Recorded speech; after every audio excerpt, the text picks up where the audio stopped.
FlyQuest, and now we've got the Maokai locked in here for them. This is a flex, but we have been seeing it in the support role lately, so it could be a double AP bottom lane down there. As we'll see how Team Liquid wants to go about their last couple picks of this draft. It is Kennen picked up here for Alphari in the top lane. And what is the sauce for Jensen here at mid? Hovering back and forth on the two different sword bros. Will he lock one of them in? Do we get to see the Yone here in game number 1 of this best of 3? And yes, sir, we do! Okay, crazy wombo here from Jensen. We'll see what he's about, because rarely do we see him play these kinds of champions, usually falling back to more control mages and seeing a little bit more of controlled aggression out of him. He's always such a cerebral mid laner in the way that he approaches the game. This, you just want him to run into the enemy constantly. Doesn't matter if you run it down a few times. He has a 10 death power spike just like Yasuo here, and it's going to give Palafox that counter pick. I was telling you, Flowers, Palafox loves to counter, and he's going to take, I believe, the Lucian to the mid lane, Irelia into the top, and we got FlyQuest just fighting Team Liquid with pure fire here. I love what this draft says. It just says we're going to stomp the lane and we're going to just run over the game. It's ambitious because you're against Team Liquid, but if they can execute on it, suddenly we've got ourselves a very exciting series. Not going to make it, and that they haven't seen where Team Liquid is. Here comes the gank, though. Taliyah, check out the shove. Fighting the bottom side is not a fight, it is a straight-up murder as Santorin is there, and this is what I'm talking about. The power of Leona CC with Taliyah follow-up guarantees first blood for TL, and they're moving right over to that first drink. There is darkness in this river, and from that darkness, they chop down the tree. Double control ward means that you don't know where they're coming from. You have the saplings to check, but Core JJ Zenith Blade long enough to get there, and with the Taliyah flash, there was just no way that Diamond was going to get out and survive and knock it from Samira. Here they go, looking for more, but do they know that Diamond is already here? Diamond and Palafox walking through, but they're going after the enemy mid laner instead. Palafox with a flash away, Core JJ with a follow-up, and the damage comes through. Here's Jensen! And Palafox is down and out. Team Liquid with the patient play get rewarded with a second kill. FlyQuest must have thought they based. They're like, all right, they got Dragon, they got a kill. Surely they have to go home by now and just reset, but they are relentless. They know they can still keep finding advantages against FlyQuest, and they got Summoners in the mid lane. That was the one that they wanted from Palafox. The earlier, Jensen blew his flash for it to get that kill, which really is going to hurt that mid lane. Now he's even in CS, and all that work that Palafox had done earlier, kind of undone. Here we go again against Diamond. Nice and easy. Taliyah's speed just so quick to make it back into the bottom lane. And I like seeing that Jose is actually nearby in the same area. Just not close enough, but at least you're somewhere together. The teams were thinking along the same lines. And I love the fact that Team Liquid was patient here. Diamond would have been 100% a free kill. It's Maokai, even if he has flash on Udyr. I didn't think Alphari was going to fall for that. But now Taliyah is here, a 2v2. Oh, ult. Santorin's jumping in there, throwing a couple more rocks. Licorice is completely out of mana. The boy is not in a very good spot here to be surviving this one very long. Jose Dioto goes for the bear slap. Seismic shove, not going to find a lot. Alphari grabbing the first kill of the fight, and now it looks like they're going to grab two. Man, I said that it was Alphari with the outplay in the 1v2, but it felt like FlyQuest just outplayed themselves, and now down in the bottom lane is Johnson in some trouble. Diamond's going to be there on the front line. Tactical finding even more damage. Core JJ missing the ulti. Does it even matter? Yes, it does. Tactical continuing to go in. The man's going to die, but he took two with them. It is a 6-1 game for Team Liquid. It is a team over 3,000 gold behind at 10.5 minutes into the game. What is the plan here to stop this bleeding? I can't even finish asking the question before Team Liquid is bringing even more firepower into the top lane, laying the pain down on Licorice in the last auto attack. The Tick of Ignite gets it done. Alphari turns this into a 7-1 game with the help of Core JJ. You ask a tricky question, but the answer lies in the bottom lane for FlyQuest, because it's the only places where you actually can engage and pick onto somebody. Right now, I'm going to try to throw a curveball out. I don't want to fight their game. Yeah, you've got to try to change up the battlefield in some way, shape, or form. And now we got the top laners here in the 1v1. Alphari swiftly wins that one, and there is just nothing really to it other than that. As Palafox trying to stay alive underneath his own tier 1 turret. Jensen trying to run away. Palafox wants that kill. The Ignite is down on Jensen. Palafox will die. Santora, the one taking the kill credit. Now CoreJJ tanking up here in the river in the brush, flashing over the wall to escape Jose Diodo.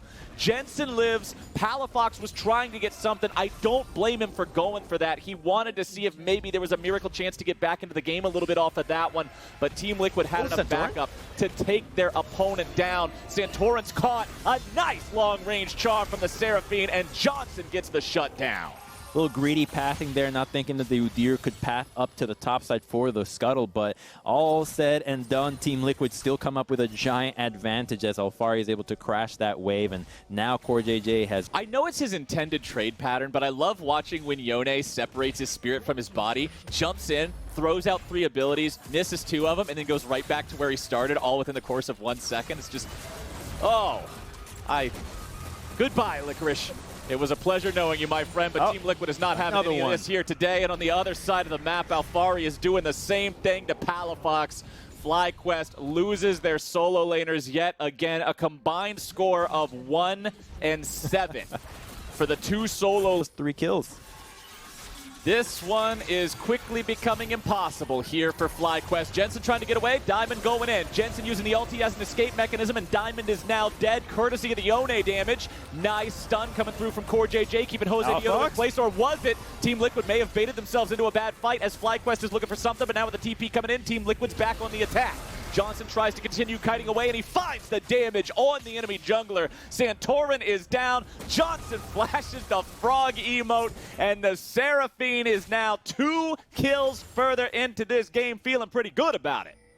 It took so much for them to even take down Santorin. They have so little damage, and you got Irelia pretty much holding a frozen lane in the top side, so it's going to be so long until FlyQuest can even put more members down here into these fights. So they constantly back off. You see that Palafox doesn't know what's going on. They attempt something in the mid lane, but they can just retreat as they know they're getting enough damage into these turrets. One more auto. Oh!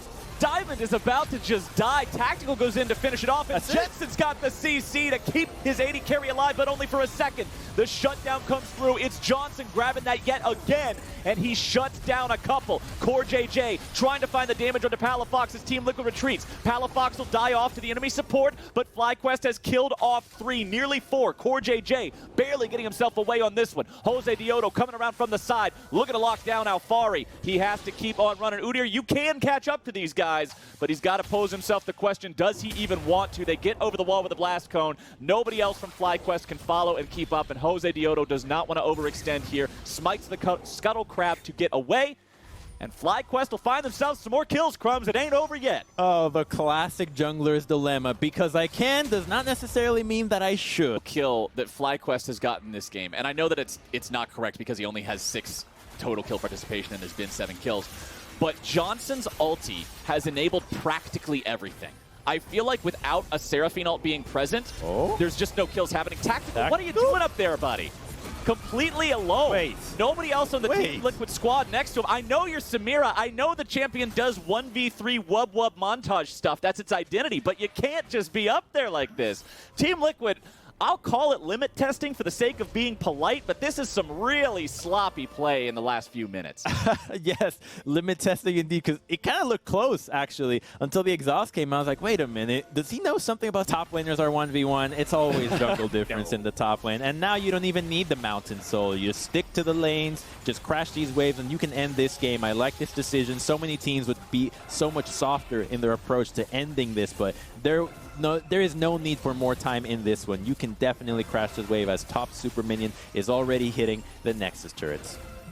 Nexus turret's in trouble, and the remaining inhibitor is already gone. Alphari keeping himself safe here with the power of the stasis. Diamond's going to die first. Alphari's into the picture here. Jose Diodo getting that one done, going on a killing spree, but with Johnson dead, surely FlyQuest's chances in this first game are done. Palafox kiting away. Jose Diodo trying to buy as much time as he can, running around in circles, just trying to buy as much aggro from Team Liquid to save these Nexus turrets.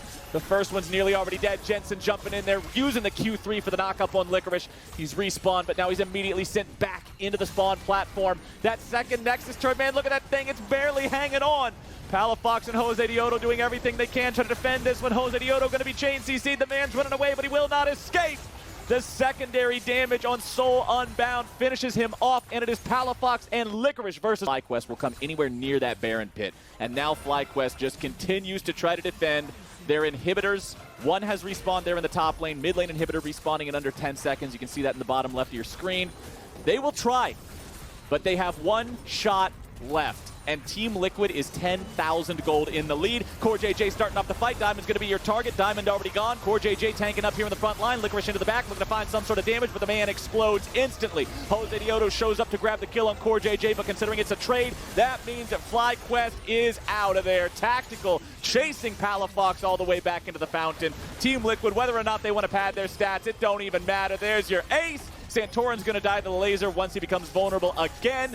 And Team Liquid, they had a couple silly mistakes there in the mid-game, man, but they destroyed FlyQuest this game. Bleeding blue all the way. The Team Liquid was just relentless. The solo lanes popping up the bottom lane. Everybody just had a good game. It looks like FlyQuest just needs to go back to the drawing board and see what it was that Team Liquid's laners were doing, because the 1v1s were always getting out pressured. Then when